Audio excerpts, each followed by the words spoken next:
Pour comprendre le destin d'Arthur MacArthur, il faut d'abord plonger dans la légende de ceux qui portaient son nom avant lui. Les MacArthur n'étaient pas une simple famille de militaires. Ils étaient une lignée, presque une monarchie, un empire forgé dans le feu de la guerre et nourri par le mythe de la grandeur américaine. Dans leurs veines coulait la certitude d'avoir été choisis pour défendre, diriger, dominer, et ce fardeau, Arthur allait le porter dès son premier souffle. Tout commence bien avant lui, au milieu du XIXe siècle, dans une Amérique déchirée par la guerre civile. Un jeune homme de 10 à 8 ans s'élance sur une colline battue par les canons. Son nom, Arthur MacArthur Jr.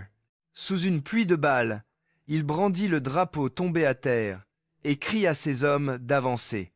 Ce geste héroïque, insensé, le propulse dans l'histoire.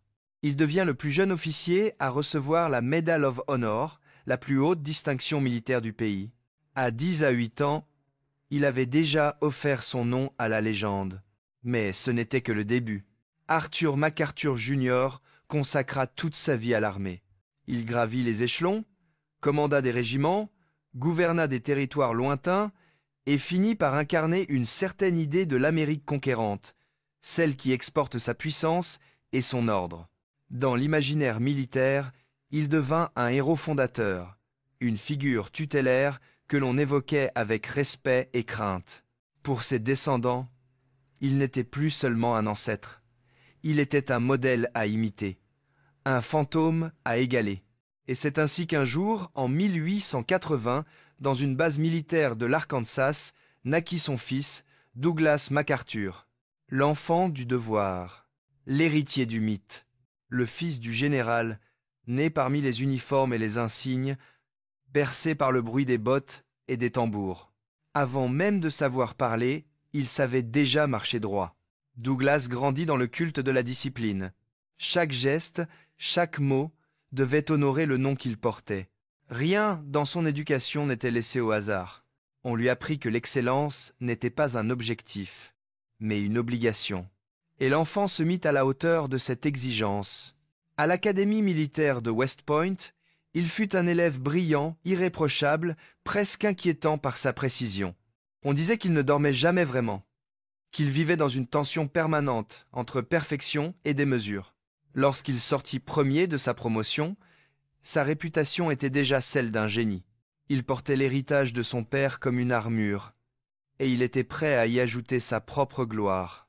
Pendant la Première Guerre mondiale, Douglas MacArthur se distingua par son audace. Toujours à l'avant, toujours sous le feu, il incarna l'image du chef charismatique, théâtral, presque messianique. Mais c'est dans le Pacifique, 2 décennies plus tard, que le monde entier a pris son nom. Lorsque la Seconde Guerre mondiale éclata, Douglas devint le visage de la résistance américaine face à l'expansion japonaise. Son autorité, sa prestance, sa manière de transformer la guerre en récit héroïque le propulsèrent au rang d'icône.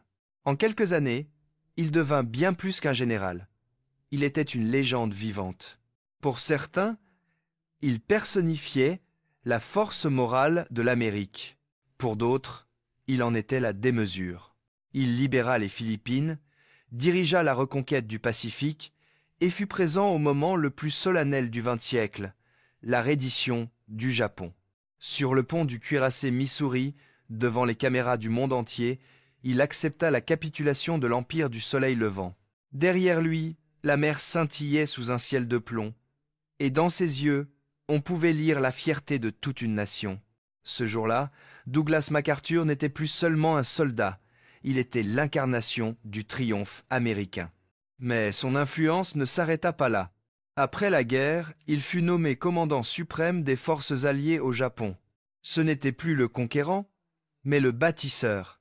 Sous sa direction, le pays vaincu se transforma. Il rédigea une nouvelle constitution, encouragea la démocratie, la reconstruction, la paix, et paradoxalement, l'homme de guerre devint un artisan de stabilité. Pour beaucoup, il fut le père de la Nouvelle-Asie d'après-guerre. Cependant, derrière cette stature colossale se cachait un ego tout aussi immense. Douglas MacArthur ne supportait ni la contradiction, ni l'autorité. Il croyait sincèrement être l'homme providentiel de son temps. Lorsqu'il entra en conflit avec le président Truman pendant la guerre de Corée, il franchit une ligne. Son orgueil coûta sa carrière, mais pas sa gloire. Car pour le peuple américain, il resta le héros indomptable, le général aux 5 étoiles, le patriarche des victoires perdues et retrouvées. Le jour où Truman le limogea, la nation entière fut bouleversée. Des foules immenses l'acclamèrent à son retour. Dans les rues de New York, des millions de mains se levèrent pour saluer son passage. C'était le triomphe du mythe sur la politique, de l'homme sur l'institution. Et dans ce tumulte d'amour et de revanche, un jeune garçon le regardait, son fils, Arthur. Pour Arthur, Douglas n'était pas seulement un père, c'était une légende à aimer, à craindre, à porter, un homme dont le visage couvrait les journaux, dont la voix résonnait dans les parlements, dont le nom pesait sur le monde. Comment grandir dans l'ombre d'un tel soleil? Comment exister quand chaque regard vous rappelle que vous êtes le fils du général? Dans cette famille, la guerre n'était pas une tragédie, c'était une vocation. On ne naissait pas pour choisir, on naissait pour servir. La loyauté était un héritage, la gloire un devoir. Arthur MacArthur Jr. avait crié « En avant !» Douglas avait juré « Je reviendrai !» Et un jour, tous attendaient qu'Arthur, lui aussi, prononce ses propres mots de conquête. Mais, dans le destin de cette lignée, une fissure allait bientôt apparaître. Un maillon différent, une voix qui ne résonnerait plus comme un ordre, mais comme une note de musique. Le nom MacArthur portait la gloire des armes. Arthur, lui, allait en révéler le prix. Arthur MacArthur naît un matin de février 1938, à Manille, dans une chambre baignée de lumière tropicale. Dehors, la ville respire encore la paix. Dedans, un destin vient de naître, celui d'un enfant, promis à porter l'un des noms les plus lourds de l'histoire. Son père, Douglas MacArthur, a 58 ans. C'est un héros déjà couronné par les guerres, un homme que les journaux appellent le César du Pacifique. Sa mère, Jean-Marie Fairclough, vient du sud des États-Unis. Elle est belle, discrète, d'une élégance tranquille, et c'est elle qui apporte un peu de douceur à cet univers d'uniformes et de médailles. Dès sa naissance, Arthur devient un symbole. Les photographes se pressent aux portes de l'hôtel de Manille où réside la famille. Chaque sourire, chaque vêtement, chaque promenade du petit garçon est relaté dans les journaux comme s'il s'agissait d'un prince impérial. Dans un monde fasciné par la gloire de son père, Arthur n'est pas seulement un enfant, il est la continuité d'une légende. Mais la paix n'est qu'un interlude fragile. En Asie, les nuages s'assombrissent. Le Japon militariste avance, conquiert, menace.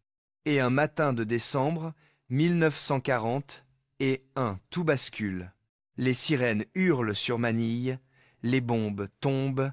Arthur, 3 ans. L'hôtel où il a appris à marcher devient soudain un champ de bataille. Dans les bras de sa mère, il découvre le visage nu de la peur. La famille se réfugie sur l'île de Corregidor, dans les tunnels souterrains creusés sous la roche. La chaleur est suffocante, l'air lourd de poussière et de peur. Autour de lui, des soldats, des blessés, des officiers en silence. Arthur, petit garçon au regard grave, se promène entre les casemates comme une ombre fragile au milieu des géants. Les soldats l'appellent le petit sergent. Pour eux, il incarne l'innocence dans l'enfer. Pour son père, il est la raison de survivre. Les bombardements rythment les nuits. Jean serre son fils contre elle pendant que les murs tremblent. Douglas, lui, veille sur la carte du Pacifique, son visage éclairé par une lampe solitaire. Dans ce chaos, Arthur grandit déjà comme un être à part, silencieux, observateur, attentif à tout ce qui l'entoure. L'enfant d'un général, mais surtout l'enfant de la guerre. Quand la situation devient désespérée, La famille doit fuir. De nuit, ils embarquent sur une vedette torpille. La mer est noire. Les moteurs grondent. Les avions rôdent au-dessus. Arthur ne pleure pas. Il regarde l'eau défiler, fasciné, sans comprendre encore que ce voyage décidera de tout. Pendant que son père jure de revenir aux Philippines, Arthur, lui, apprend ce qu'est l'exil. L'exil devient leur condition. En Australie, puis au Japon après la victoire, Arthur vit dans les quartiers réservés aux officiers. Il fréquente les écoles américaines, joue du piano dans les salons, apprend les règles de politesse nippone avant même de connaître celles de son propre pays. À 8 ans, il parle déjà plusieurs langues, mais il n'a pas d'amis. Son monde, c'est sa mère, un piano et l'ombre immense de son père. Douglas, entre 2 discours et des visites d'État, trouve pourtant le temps de jouer avec lui chaque matin. Il l'appelle les « mon petit soldat ». Pour le général, ces moments sont une tendresse rare dans une vie faite de batailles. Pour Arthur, ils sont une cage dorée. Même l'amour paternel porte l'uniforme. Les photographes sont toujours là. Chaque geste de l'enfant est immortalisé. Un sourire à Tokyo, une chute à vélo, un bras cassé sur la glace. La presse raconte tout, comme si sa vie appartenait déjà à l'histoire. Arthur comprend très tôt qu'il n'est pas libre, qu'il n'a pas le droit de se tromper, de pleurer, de rêver autrement. Le monde ne voit en lui qu'un héritier, et plus la gloire de son père grandit, plus son propre espace rétrécit. Dans cette enfance éclatante, Arthur découvre ce que signifie être seul. Chaque regard posé sur lui est un jugement. Chaque question, une attente. Son père parle d'honneur, de devoir, de destin. Sa mère parle d'équilibre, de grâce, d'amour. Entre les deux, Arthur écoute et se tait. Il comprend que sa vie n'appartient déjà plus à lui-même. Les années passent. L'enfant devient adolescent. La guerre s'éteint, mais le monde reste en armes.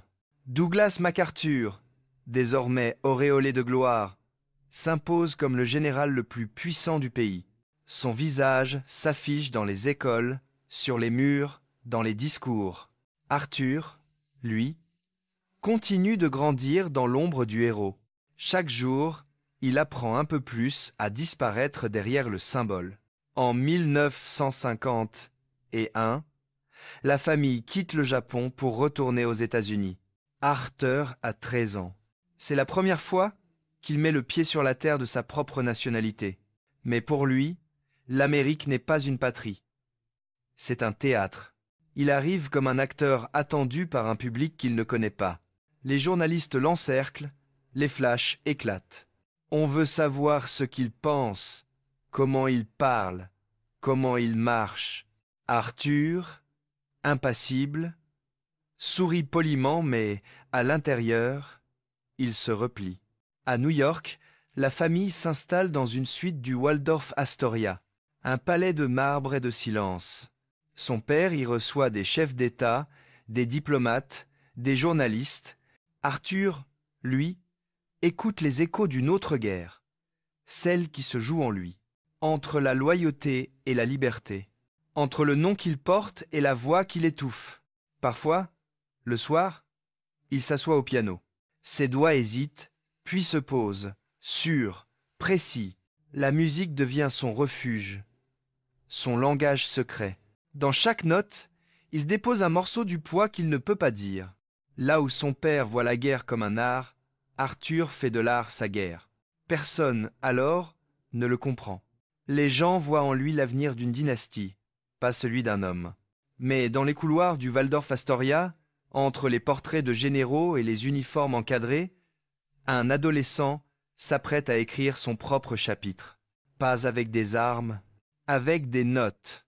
Arthur MacArthur naît un matin de février 1938, à Manille, dans une chambre baignée de lumière tropicale. Dehors, la ville respire encore la paix. Dedans, un destin vient de naître, celui d'un enfant promis à porter l'un des noms les plus lourds de l'histoire. Son père, Douglas MacArthur, a 58 ans. C'est un héros déjà couronné par les guerres, un homme que les journaux appellent le César du Pacifique. Sa mère, Jean-Marie Fairclough, vient du sud des États-Unis. Elle est belle, discrète, d'une élégance tranquille, et c'est elle qui apporte un peu de douceur à cet univers d'uniformes et de médailles. Dès sa naissance, Arthur devient un symbole. Les photographes se pressent aux portes de l'hôtel de Manille où réside la famille. Chaque sourire, chaque vêtement, chaque promenade du petit garçon est relatée dans les journaux comme s'il s'agissait d'un prince impérial. Dans un monde fasciné par la gloire de son père, Arthur n'est pas seulement un enfant. Il est la continuité d'une légende. Mais la paix n'est qu'un interlude fragile. En Asie, les nuages s'assombrissent. Le Japon militariste avance, conquiert, menace, et, un matin de décembre, 1941, tout bascule. Les sirènes hurlent sur Manille. Les bombes tombent. Arthur a 3 ans. L'hôtel où il a appris à marcher devient soudain un champ de bataille. Dans les bras de sa mère, il découvre le visage nu de la peur. La famille se réfugie sur l'île de Corrégidor, dans les tunnels souterrains creusés sous la roche. La chaleur est suffocante, l'air lourd de poussière et de peur. Autour de lui, des soldats, des blessés, des officiers en silence. Arthur, petit garçon au regard grave, se promène entre les casemates comme une ombre fragile au milieu des géants. Les soldats l'appellent le petit sergent. Pour eux, il incarne l'innocence dans l'enfer. Pour son père, il est la raison de survivre. Les bombardements rythment les nuits. Jean serre son fils contre elle pendant que les murs tremblent.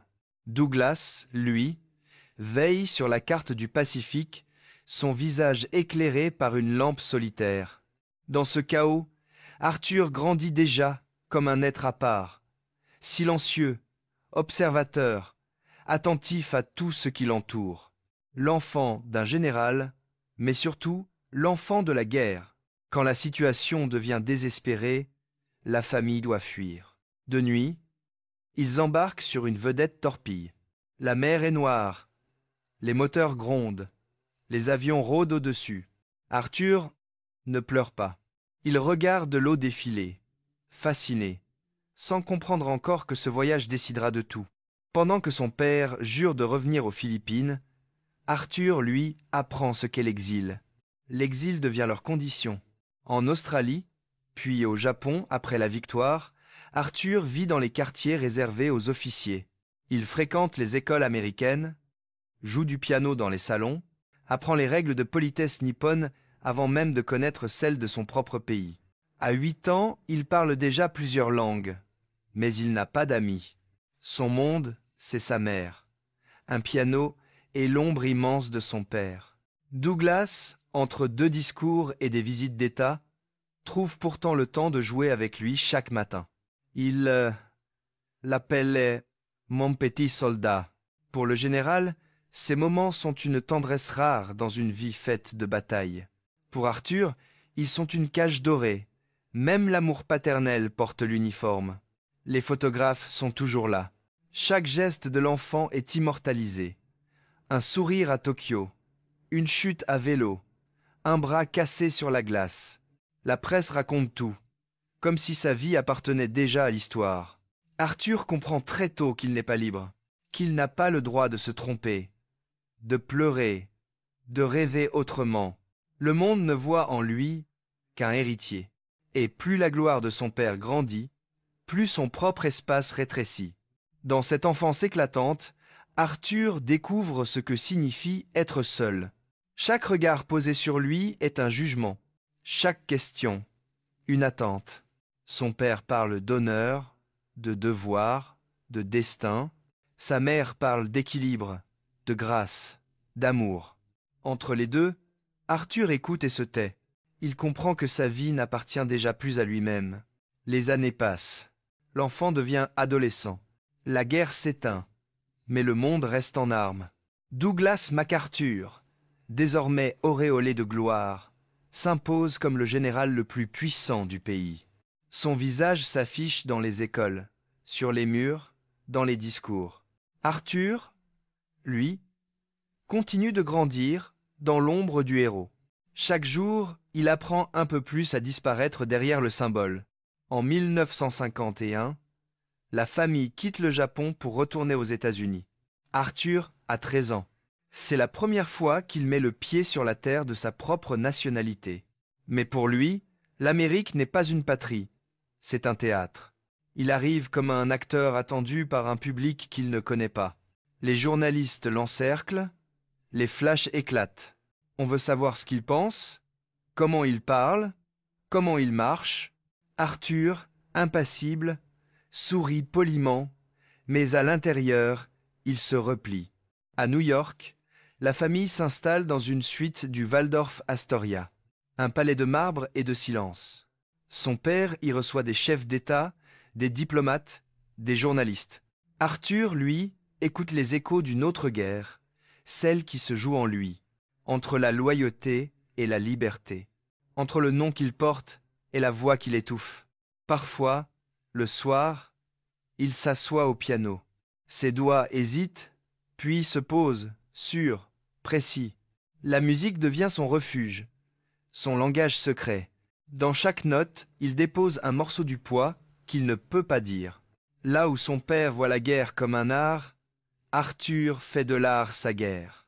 Personne, alors, ne le comprend. Les gens voient en lui l'avenir d'une dynastie, pas celui d'un homme. Mais dans les couloirs du Waldorf Astoria, entre les portraits de généraux et les uniformes encadrés, un adolescent s'apprête à écrire son propre chapitre. Pas avec des armes, avec des notes. Le 5 avril 1964, à Washington, le général Douglas MacArthur s'éteint. Il avait 24 ans. La nouvelle se répand comme un séisme.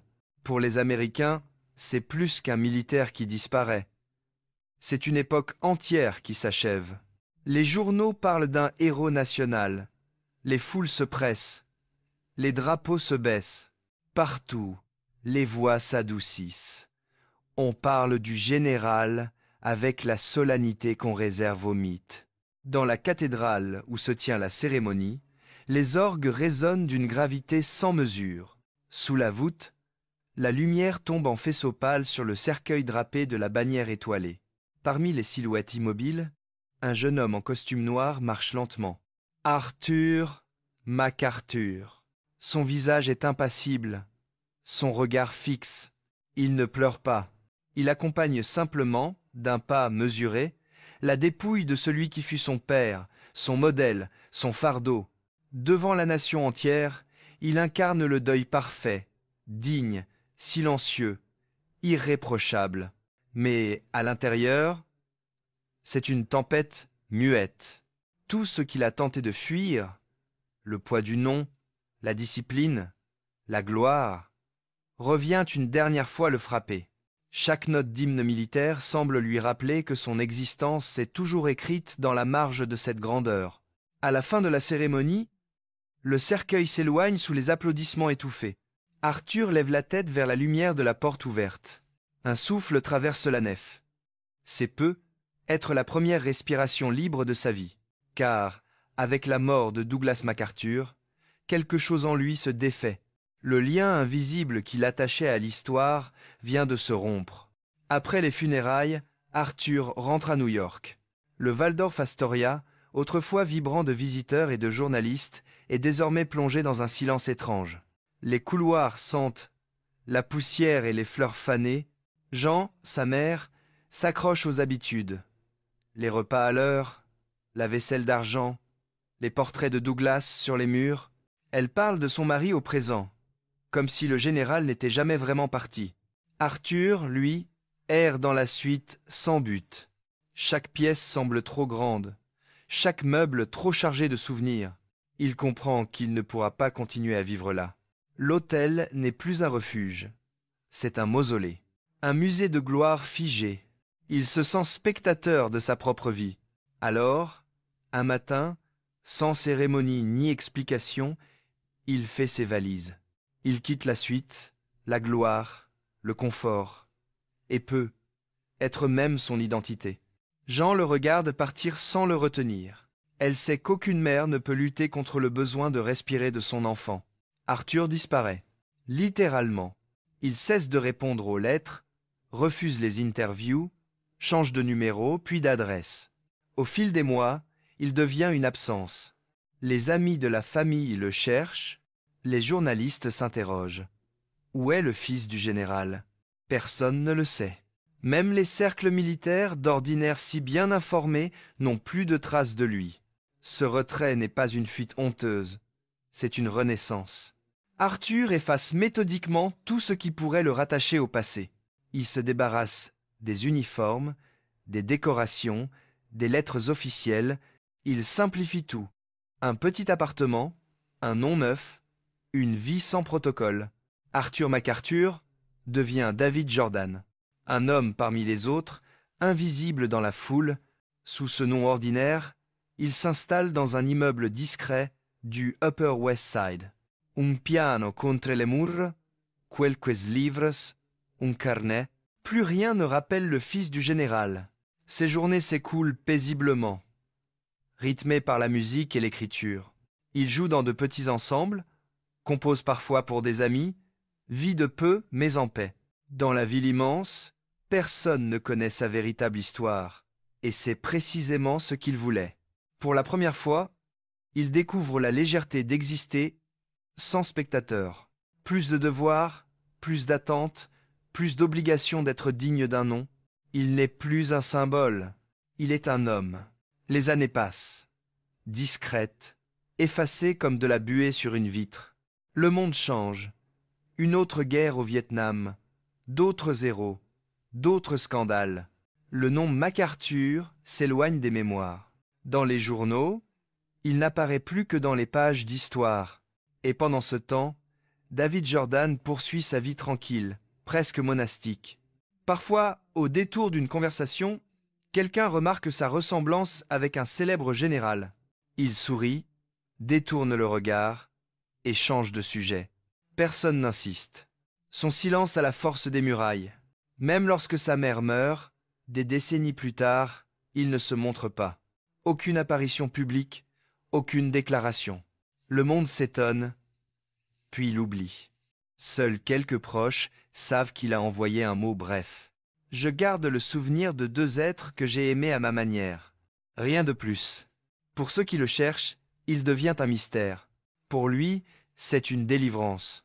La disparition n'est pas un drame, c'est un choix. Celui de vivre sans témoin, sans fardeau, sans l'ombre écrasante des attentes. Dans la mémoire collective, Douglas MacArthur reste un géant. Dans la sienne, Arthur devient une silhouette. Mais dans cette inversion des rôles, il y a une vérité profonde. Là où le père a vécu dans la lumière, le fils trouve la paix dans l'ombre. Deux destins opposés, pourtant unis par le même mot. Courage. Car il faut du courage pour affronter la guerre. Mais il en faut autant pour lui tourner le dos.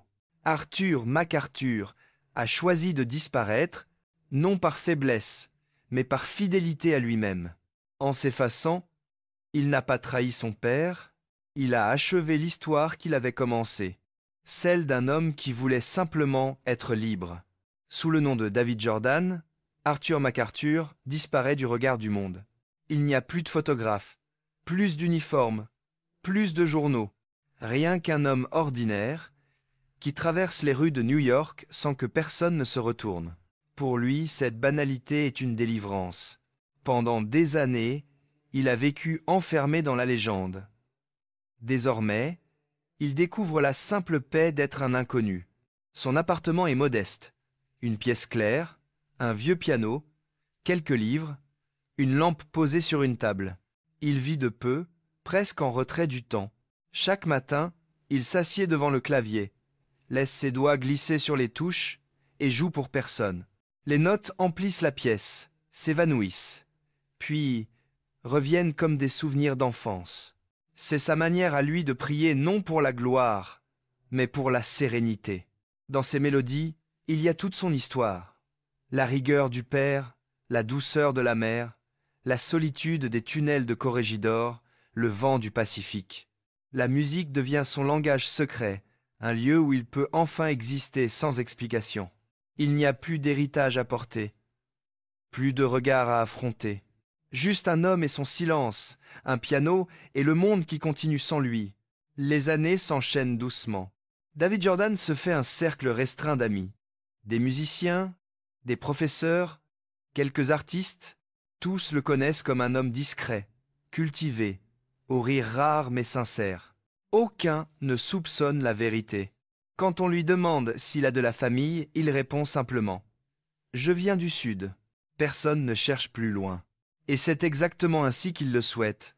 Il écrit aussi des textes courts, des essais sur la musique, la mémoire, le silence.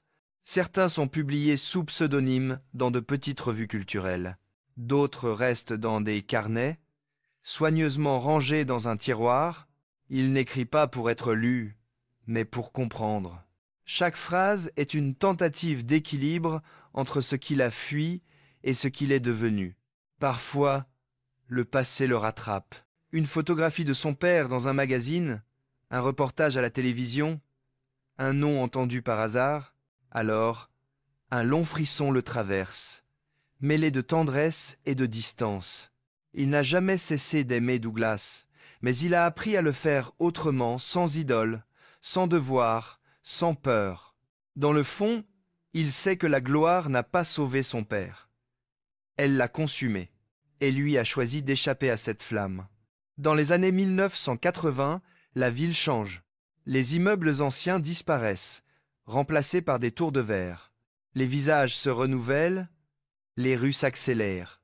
Arthur regarde tout cela avec calme, comme s'il observait le monde à travers une vitre. Il n'a plus d'ambition, mais il n'a pas non plus de regrets. Il vit selon un rythme que lui seul comprend, celui d'un homme qui a cessé de courir après l'histoire. De temps à autre, il rend visite au MacArthur Memorial en Virginie, où reposent ses parents. Il arrive discrètement, dépose une fleur, salue le personnel d'un geste poli. Personne ne sait qu'il est le fils de celui dont le nom orne les murs. Parfois, il fait don d'une photo, d'une lettre, d'un petit objet ayant appartenu à son père. Jamais d'explication, jamais de signature. Ses traces sont des murmures. Au fil du temps, il devient une figure invisible, un secret connu de quelques-uns seulement. Certains le décrivent comme un vieil homme, au regard doux, toujours bien mis, parlant avec une lenteur apaisante. Il parle souvent de musique, rarement du passé. Quand on lui demande pourquoi il ne s'est jamais marié, il sourit. La liberté est une compagne exigeante. Il vieillit sans amertume. Ses journées se ressemblent, simples et précieuses. Le matin, il marche quelques rues, achète un journal qu'il ne lit qu'à moitié. L'après-midi, il joue, écrit, rêve. Le soir, il regarde la ville, sans dormir, les fenêtres s'éteindre, une à une, comme des étoiles qui s'éloignent. Dans ce silence urbain, il se sent à sa place. Un jour, son immeuble est vendu. Les nouveaux propriétaires veulent transformer le bâtiment en résidence de luxe. Les locataires sont sommés de partir. Parmi eux, David Jordan, vieil homme discret dont personne ne connaît l'histoire. Les journalistes venus couvrir le scandale immobilier découvrent par hasard son identité. Le nom ressurgit. Arthur MacArthur IV, le fils du général, le dernier de la lignée. La presse tente de l'approcher, mais il refuse toute entrevue. Il répond seulement par une lettre. « Je remercie ceux qui se souviennent. Mais ma vie appartient au silence. » Puis, il déménage sans laisser d'adresse. Depuis, il vit quelque part à Greenwich Village, dans un appartement aux murs tapissés de livres et de partitions. Il a 87 ans. Ses cheveux sont gris, sa voix douce, son regard encore vif. Parfois, il se rend dans un café du quartier, commande un thé, écoute les conversations autour de lui. Personne ne devine que cet homme tranquille a traversé presque un siècle d'histoire. Et lui ne dit rien. Il joue toujours. Les voisins entendent parfois, à travers le mur, une sonate incomplète, un fragment de Chopin, quelques mesures suspendues. La musique semble venir de loin, d'un autre temps, d'un autre monde. Puis le silence retombe, profond, presque sacré. À l'approche de la fin, Arthur ne regrette rien. Il n'a pas laissé d'enfants, pas de fortune, pas de monument. Mais il a réussi ce que tant d'hommes célèbres n'ont jamais su accomplir, vivre en paix avec lui-même. Là où son père a cherché la victoire, lui a trouvé la liberté. Là où l'un a conquis des nations, l'autre a conquis le silence. Dans le crépuscule de sa vie, il écrit une dernière phrase dans un carnet. Le nom que l'on porte n'est qu'un bruit. Ce que l'on fait de son silence, voilà ce qui nous définit. Puis, il ferme le carnet, le range, et s'assoit devant le piano. Les doigts tremblent un peu, mais les notes sont encore justes. Un sourire imperceptible passe sur son visage.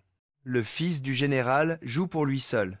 Et dans cette pièce minuscule, on entend quelque chose qui ressemble à la paix. Les années ont passé. Le monde a changé, mais Arthur MacArthur demeure, quelque part, dans les ruelles tranquilles de Greenwich Village. À 87 ans, il marche lentement, la tête haute, sans hâte. Son pas est sûr, mesuré, comme celui d'un homme qui n'a plus rien à prouver. Autour de lui, la ville s'agite, pressée, bruyante, et lui, il avance dans un autre rythme, celui du silence. Il vit seul, mais il n'est pas malheureux. Ses journées sont simples, rythmées par les mêmes gestes. Un thé fumant le matin, quelques pages de lecture, une promenade, puis la musique. Le piano n'a plus la vigueur d'autrefois, mais ses notes gardent une lumière apaisée. Chaque accord est une conversation avec le passé. Il n'attend plus rien du monde. Il se contente d'exister, calmement, comme un arbre qui vieillit sans faire de bruit. Parfois, il reçoit une lettre. Un historien, un journaliste, un collectionneur. Tous veulent savoir, que reste-t-il du fils du général? Arthur répond rarement. Quand il le fait, ses mots sont mesurés, empreints d'une pudeur ancienne. Je vous remercie de votre intérêt. Mais ma vie n'a rien d'extraordinaire. Elle est simplement mienne. Ces phrases, écrites d'une main sûre, portent la marque d'une sagesse sans ostentation. Au fil des décennies, le nom MacArthur a rejoint les pages d'histoire. Les jeunes générations ne connaissent plus que la silhouette du général, la photo d'un homme en képi sur un navire. Peu savent qu'il eut un fils, et encore moins que ce fils choisit de vivre loin de la gloire. C'est ainsi que s'achève la lignée. Non dans le fracas des armes, mais dans la douceur d'un silence volontaire. Cette disparition tranquille interroge. Pourquoi refuser un destin si grand? Pourquoi tourner le dos à la renommée? La réponse tient en une phrase simple, parce que la liberté, pour certains, vaut plus que l'immortalité. Arthur n'a pas rejeté l'héritage de son père, il l'a réinterprété. Douglas avait prié pour que son fils soit fort et courageux. Arthur le fut, mais d'une autre manière. Il a choisi le courage de la discrétion, la force de la solitude, la noblesse de la simplicité. Là où le général imposait sa volonté au monde, Arthur a appris à s'écouter. Là où l'un cherchait la victoire, l'autre cherchait la paix. Deux hommes, deux guerres, celle du dehors et celle du dedans. Dans ce contraste, il y a toute la beauté tragique de la condition humaine, car chacun, un jour, doit affronter le poids de son nom, l'ombre de ses origines, la voix des attentes. Arthur MacArthur n'a vaincu aucun ennemi. Il s'est vaincu lui-même, et c'est peu. Être là, la plus rare des conquêtes. Le soir, lorsqu'il ferme les yeux, il pense parfois à Manille, à la mer, à la voix de son père. Les souvenirs ne lui font plus mal. Il s'efface, doucement, comme les vagues sur le sable. Il sourit à cette idée, que tout ce qu'il a fui, il a fini par le comprendre. Il ne hait pas son passé. Il l'a apprivoisé. Ce qui était un fardeau est devenu une mémoire paisible. Un matin d'hiver, Arthur se rend au mémorial de Norfolk. Il s'avance seul, un bouquet de fleurs à la main. Devant la tombe de Douglas et de Jean, il s'arrête. Il ne dit rien. Le vent froid soulève un instant le pan de son manteau. Puis il dépose les fleurs, murmure quelques mots à voix basse et s'éloigne. Aucun journaliste, aucune caméra, juste un fils, un homme, un survivant. Ce jour-là, il ferme définitivement le cercle. L'histoire des MacArthur se termine non pas par un triomphe, mais par un geste d'humilité. Une dynastie née dans le feu s'éteint dans la paix. Et dans cette paix, il y a quelque chose d'infiniment plus grand que la gloire. Arthur MacArthur ne laissera pas de monument, pas de descendants, pas de décoration. Mais il laisse un exemple discret, presque invisible, celui d'un être humain qui a osé vivre selon sa propre vérité. Dans un monde qui glorifie la puissance, il a choisi la retenue. Dans une époque qui cherche la lumière, il a choisi l'ombre. Et dans une famille faite pour les conquérants, il a choisi la tendresse. Le vrai courage, disait-il un jour à un ami, n'est pas de dominer le monde, mais de ne pas se trahir soi-même. Aujourd'hui, personne ne sait exactement où il vit, ni même s'il vit encore. Mais quelque part, dans une rue paisible de New York, il y a peu, être un vieil homme qui joue encore du piano. Et dans chaque note résonne l'histoire d'une rédemption silencieuse, celle du fils du général, le dernier héritier d'une légende, et l'un des rares hommes à avoir compris que, parfois, le plus grand des triomphes, c'est simplement d'exister en paix.